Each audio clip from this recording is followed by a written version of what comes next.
പടപ്പ് പാടപ്പോട് പിരിശത്തിൽ നിന്നോളി, പടച്ചോന്റെ കാരുണ്യം കിട്ടുന്നത് കണ്ടോളി. അന്യോന്യം പോരാടി പോരാടി നിൽക്കേണ്ട, പൊന്നാലെ ക്ഷേത്രങ്ങൾ പള്ളികൾ തീർക്കേണ്ട.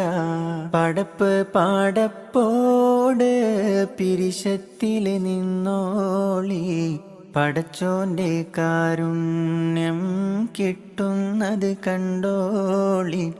അന്യോന്യം പോരാടി പോരാടി നിൽക്കേണ്ട, പൊന്നാലെ ക്ഷേത്രങ്ങൾ പള്ളികൾ തീർക്കേണ്ട. മനുഷ്യൻ മനുഷ്യനെ സ്നേഹിച്ച് നോക്ക്, മനസ്സിൽ